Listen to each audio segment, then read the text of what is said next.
இன்னைக்கு என்ன டாபிக் பார்க்க போறோம்னா, நீதி கட்சி 1916லேருந்து 1920 வரைக்கும் என்ன நடந்ததுங்கிறத ஃபர்ஸ்ட் ஹெட்டிங்ல பார்க்க போறோம். இதுக்கு முன்னாடி நீதி கட்சி ஆரம்பிக்கிறதுக்கு முன்னாடி அ சில முன்னோடியா சில விஷயங்கள்லாம் இருந்தது. அதில முதலாவது பார்த்தீங்கன்னா, அரசாங்க ஆணை. நீதி கட்சி உருவாக்குறதுக்கு இது ஒரு முன்னோடியா இருந்தது.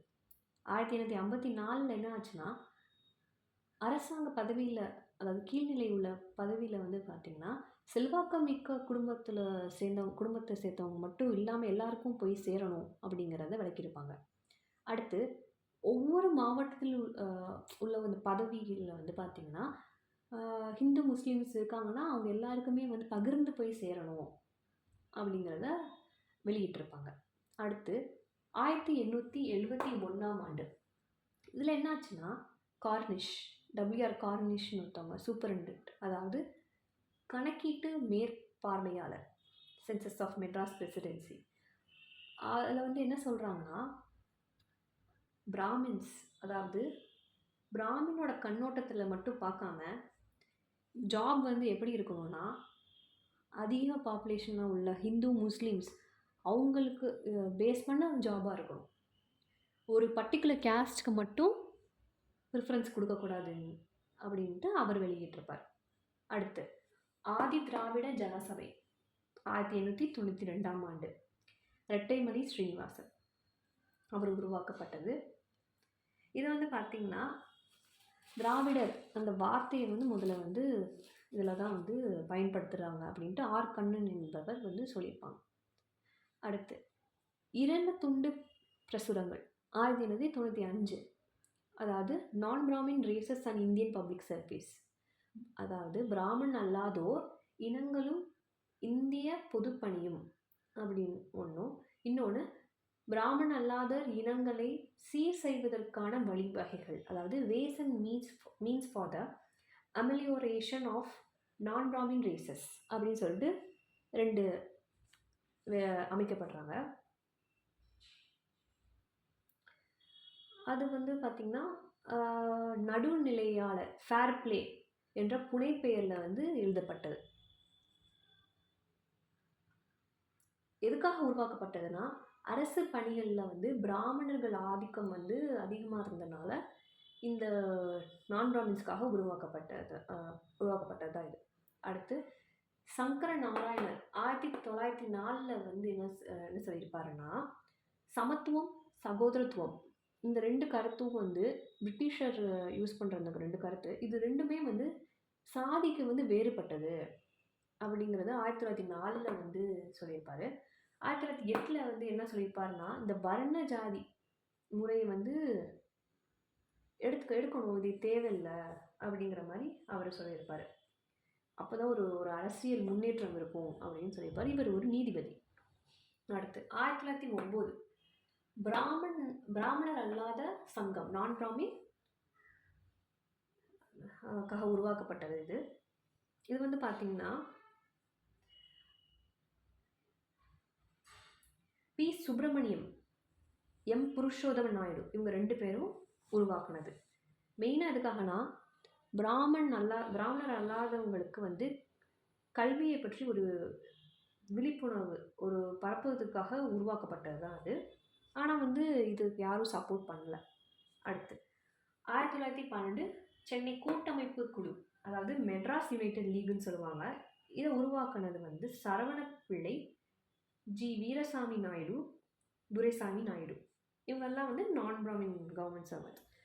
நெக்ஸ்ட் பார்த்திங்கன்னா, இதோட மெயினாக உருவாக்குறதுனா எதுக்காகனா, ஒரு சொசைட்டல் இஷ்யூக்காக, அரசியல் இதெல்லாம் தாண்டி ஒரு நான் பொலிட்டிக்கல் ரீசனுக்காக உருவாக்குறது தான் மெட்ராஸ் யுனைடெட் லீக்.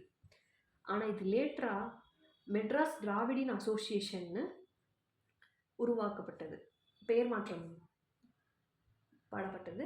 1912 அக்டோபர் 1 அப்போ தான் மெட்ராஸ் திராவிடியன் அசோசியேஷன்னு அந்த பெயர் வந்தது.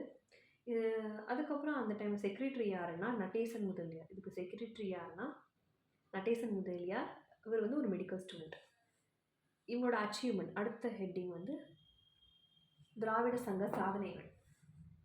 என்னென்ன சாதனைகள்னால், நிறைய கிளைகள், சென்னையிலே நிறைய கிளைகள் உருவாக்குனாங்க. அது மட்டும் இல்லாமல் நான் பிராமின்க்கு ஹாஸ்டல் விடுதிகள் வந்து உருவாக்குனாங்க.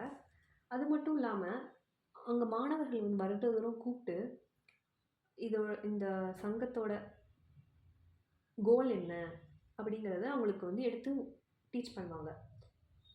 அது மட்டும் இல்லாமல் ஒரு 2 புக்ஸ் வந்து வெளியிட்டிருக்காங்க இவங்க கொள்கையை பற்றி. அது மட்டும் இல்லாமல் ஹாஸ்டல்ஸ் வெளி மாவட்டங்கள்லேருந்து வர நான் பிராமின் சேர்ந்தவங்களுக்கு வந்து ஹாஸ்டல்ஸ் வந்து கட்டி கொடுத்துருக்காங்க. அடுத்து Royal commission on public service, அதாவது ராயல் ஆணையம் 1912. அப்போ வந்து சென்னை சட்டமன்ற உறுப்பினராக வந்து தியாகராஜ செட்டி வந்து இருந்திருப்பார். அவர் அந்த கமிஷனை போய் பார்க்குறாரு. பார்த்து இந்த மாதிரி பிராமணரோட ஆதிக்கம் எவ்வளோ இருக்குது, இந்த கவர்மெண்ட் வேலைகளெல்லாம் எவ்வளோ இருக்குங்கிறத டாமினன்ஸை பற்றி போய் சொல்கிறாரு. அந்த கமிஷனுமே கேட்டு 42 சாட்சிகள் கொண்டு வராங்க. அதில் ஒரு ஆள் தான் பாலாஜி ராவ் நாயுடு. இவரோட ஐடியாவே வந்து கேஸ்ட் பேஸ்ட் ரிசர்வேஷனுங்கிறது தான் இவரோட நோக்கம். அடுத்து வந்து பார்த்திங்கன்னா கடித கிளர்ச்சி 1915. ஒரு 21 கடிதம் அடக்கிய ஒரு புத்தகத்தை வந்து சங்கர நாயர் வந்து வெளியிடுறாரு. இது மட்டும் இல்லாமல் திராவிட மகாசபா வந்து உருவாக்குறாரு. அவர் கிளைகள் உருவாக்குறாரு. இவரோட ஐடியாலாம் அதில் செலுத்துறாரு. இது போக திராவிட பிரபலங்கள்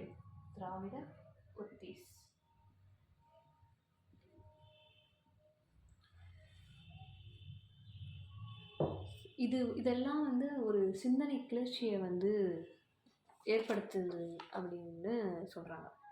ஸோ நீதி கட்சி உருவாகிறதுக்கு முன்னோடியாக இருந்த சில விஷயங்கள்லாம் பார்த்தோம். இந்த 9 பாயிண்ட் வந்து நீதி கட்சி உருவாக்குறதுக்கு ஒரு காரணமாக இருந்திருக்கு. அதில் வந்து இந்த அரசாணைகள் வந்து முன்னோடியாக இருந்திருக்கு.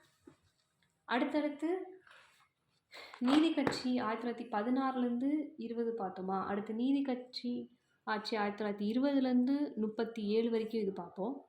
அடுத்து சுயமரியாதை இயக்கம் இதெல்லாம் பார்ப்போம். தமிழ்நாட்டின் பங்கு இதெல்லாம் இம்பார்ட்டன்ட், இதெல்லாம் பார்ப்போம். முடிஞ்சளவுக்கு இம்பார்ட்டன்ட் டாபிக்ஸ் போக இந்த எல்லாமே கவர் பண்ணுவோம். அடுத்து தற்கால புக், இதே மாதிரி நவீன காலமாக தற்காலம்னு ஒரு புக் இருக்குது. அதில் வந்து ஆட்சி முறை, இப்போ வரைக்கும் உள்ள ஆட்சி முறை எல்லாம் வந்து நம்ம பார்ப்போம். ஒன்று ஒன்றா பார்ப்போம். ஒவ்வொரு வீடியோவுமே ஒரு அப்ராக்சிமேட்டாக ஒரு 10 நிமிஷம் இருக்கும், கம்மியாக தான் இருக்கும். ஸோ பாருங்கள், சப்போர்ட் பண்ணுங்கள். தேங்க்யூ.